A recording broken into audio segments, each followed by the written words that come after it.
పంజాబ్ అమృత్సర్ దగ్గర ఇక్కడ మనకు కనిపిస్తున్న ఈ ఏరియా పేరు పఠాన్ నగర్. ఈ పఠాన్ నగర్కు పఠాన్ అని పేరు పెట్టడానికి 1965లో జరిగిన ఒక యుద్ధమే కారణం.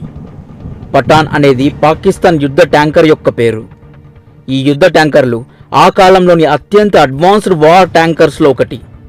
ఈ ట్యాంకర్లను అమెరికా పాకిస్తాన్కు గిఫ్ట్గా ఇచ్చింది.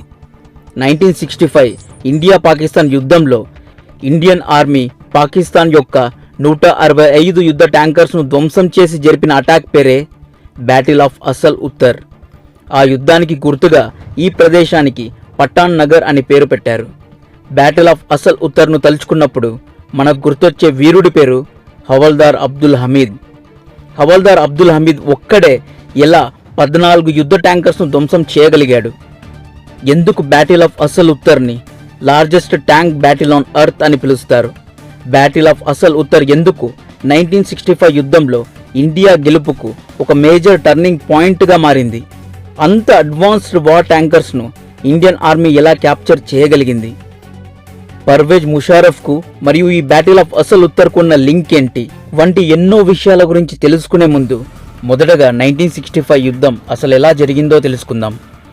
ఈ హై వోల్టేజ్ మిలిటరీ థ్రిల్లర్ను స్టార్ట్ చేసే ముందు నేను మీ నుంచి కోరుకునేది ఒక్కటే, దయచేసి ఈ వీడియోను లైక్ చేయండి.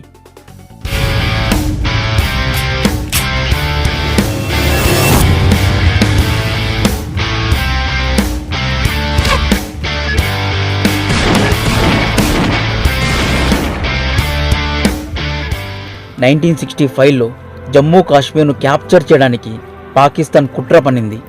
ఈ కుట్రకు ఆపరేషన్ గిబ్రాల్టార్ అని పేరు పెట్టింది. ఈ ఆపరేషన్లో భాగంగా పాకిస్తాన్ 30,000 మంది ఉగ్రవాదులకు గెరిల్లా యుద్ధ నీతిని, మిలిటరీ టాక్టికల్ ట్రైనింగ్ను ఇచ్చింది.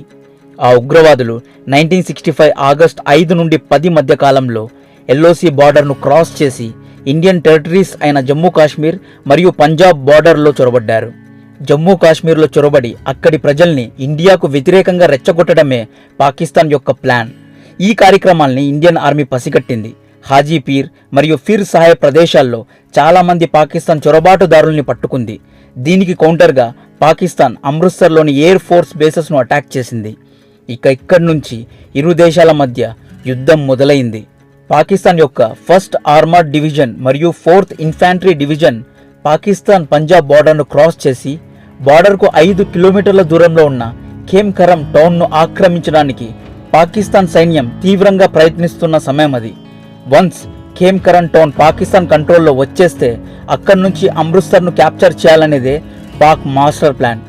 పాకిస్తాన్ యొక్క 1st ఇన్ఫాంట్రీ డివిజన్లో 20 ఏళ్ల కుర్రాడు కూడా ఉన్నాడు. అతనే కార్గిల్ యుద్ధానికి మూల కారకుడైన పర్వేజ్ ముషారఫ్. పాకిస్తాన్ ప్రయత్నాలకు ఇండియన్ ఆర్మీ చాలా ధీటుగా స్పందించింది. ఇండియన్ ఆర్మీ 4th ఇన్ఫాంట్రీ డివిజన్ను రంగంలో దింపింది. ఈ బెటాలియన్లోనే అత్యంత ముఖ్యమైన వెహికల్ మౌంటెడ్ రీకాయిల్లెస్ రైఫిల్ను వాడటంలో చెయ్యి తిరిగిన వ్యక్తి కూడా ఉన్నాడు. ఆ వ్యక్తి పేరు quartermaster Havildar Abdul Hamid. Recoilless rifles అనేవి ఆ కాలంలోని చాలా పవర్ఫుల్ వెపన్. వీటిని ఎక్కువగా యుద్ధ ట్యాంకర్స్ను ధ్వంసం చేయడానికి ఉపయోగించేవారు. అబ్దుల్ హమీద్ టీంకు ఇచ్చిన పని ఖేమ్కరమ్ టౌన్లో చొరబడే పాకిస్తానీ ట్యాంకర్స్ను ధ్వంసం చేయడం. అబ్దుల్ హమీద్ మరియు అతని టీం సెప్టెంబర్ 7 రాత్రి ఖేమ్కరమ్ వద్ద ఉన్న ఖీమా అనే విలేజ్ వద్ద చేరుకున్నారు. 3 అడుగుల గుంత తవ్వి అందులో తమ పొజిషన్స్ తీసుకొని పాకిస్తాన్ ట్యాంకర్స్ కోసం ఎదురు చూస్తున్నారు. మొదటగా పాకిస్తాన్ యొక్క 2 పఠాన్ ట్యాంకులు హమీద్ టీం వైపు వచ్చాయి. ట్యాంక్స్ దగ్గరికి వచ్చేంత వరకు హమీద్ వెయిట్ చేశాడు.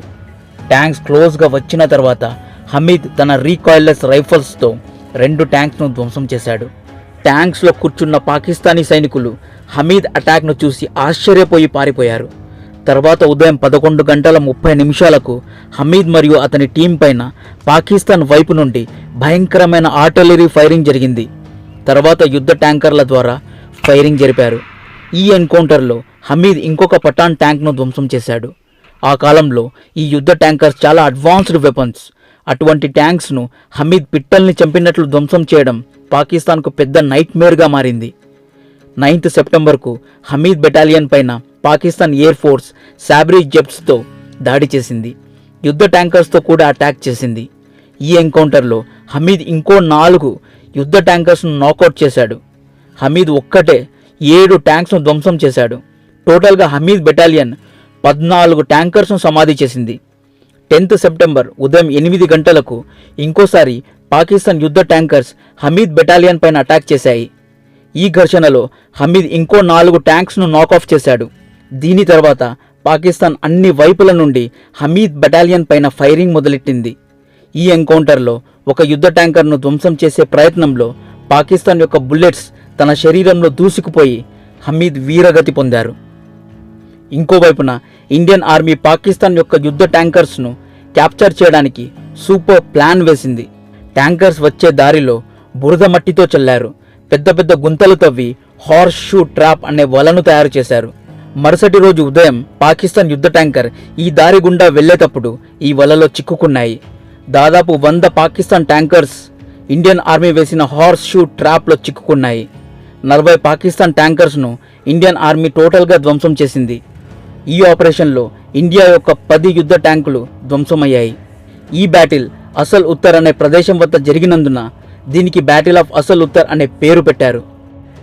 యాక్చువల్లీ ఈ బ్యాటిల్ యొక్క గెలుపు 1965 యుద్ధ విజయానికి టర్నింగ్ పాయింట్గా లెజెండ్స్ చెబుతారు.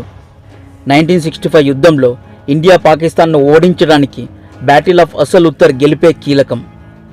ఈ బ్యాటిల్లో పాకిస్తాన్ మేజర్ జనరల్ నసీర్ అహ్మద్ ఖాన్ చనిపోయాడు.